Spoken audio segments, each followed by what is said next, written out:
मैंने अपने पजामे पर पूरी बोतल रेड वाइन उड़ेल दी, फिर उस वाइन को अपनी जांघों के अंदरूनी हिस्से पर रगड़ा। इसके बाद मैं दरवाजे की ओर रेंगती हुई गई और जानबूझकर शीशे से टकराई। मैंने यह सब इसलिए किया ताकि सिक्योरिटी कैमरे मेरी हर हरकत कैद कर लें और ऐसा लगे कि मुझे मारपीट का शिकार बनाया गया है। यह सब मैंने अपने बेवफा पति से बदला लेने के लिए किया ताकि घटना ज्यादा वास्तविक लगे। मैंने खुद का खून निकाला, उसे किचन के कैबिनेट्स पर छिड़का और बाकी फर्श पर उड़ेल दिया। फिर हाथ से खून को बराबर फैलाया। उसके बाद टिश्यू से फर्श पोंछा, ठीक वैसे जैसे क्राइम सीन साफ किया जाता है। फिर मैंने एक हथौड़े को भी खून से सना दिया। सब कुछ खत्म करने के बाद मैंने वह हथौड़ा चिमनी में फेंक दिया ताकि वह जल जाए, लेकिन मुझे पता था कि सिर्फ इतना करके उसे मेरी हत्या का दोषी नहीं ठहराया जा सकता। इसीलिए मैंने जानबूझकर अपनी गर्भवती पड़ोसन के करीब जाना शुरू किया। जल्दी ही हम अच्छी दोस्त बन गए। मैंने उसे अपने घर बुलाया और संकेत दिए कि मेरा पति मुझ पर अत्याचार करता है। जब वह बाथरूम गई तो मैंने चुपके से उसका यूरिन चुरा लिया ताकि अस्पताल में मेरी प्रेगनेंसी की पुष्टि हो सके। मैंने खुद को शादी में कमजोर और पीड़ित दिखाने की पूरी कोशिश की। फिर मैंने चुपके से अपने पति के क्रेडिट कार्ड से बहुत सारे महंगे पुरुषों के लग्जरी सामान खरीदे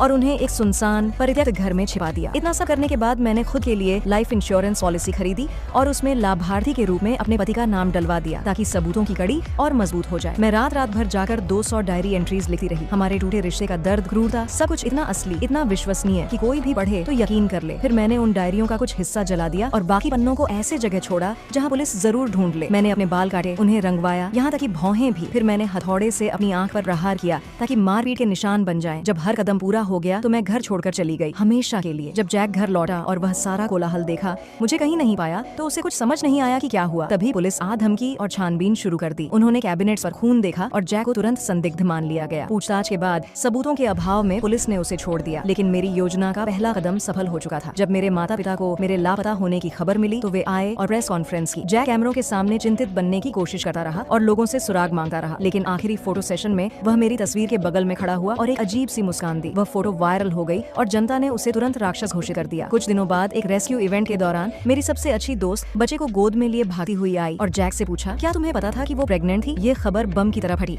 रिपोर्टरों ने उसे घेर लिया, सवालों की बौछार कर दी और उसे पुलिस की गाड़ी में छिपना पड़ा। पुलिस ने दोबारा पूछताछ की। उसने मेरी दोस्त को जानने से इनकार किया, लेकिन पुलिस ने हम दोनों की साथ वाली तस्वीरें दिखाई, क्रेडिट कार्ड के रिकॉर्ड पेश किए जिसमें इतनी बड़ी लग्जरी खरीदारी का सबूत था। आखिरकार पुलिस ने लाइफ इंश्योरेंस पॉलिसी भी निकाल ली। हर सबूत उसकी ओर इशारा कर रहा था कि उसने इंश्योरेंस के पैसे के लिए अपनी गर्भवती पत्नी को मार डाला। हालांकि सब कुछ ठीक वैसा ही हुआ जैसा मैंने सोचा और प्लान किया था, फिर भी यह मेरी योजना का अंत नहीं था।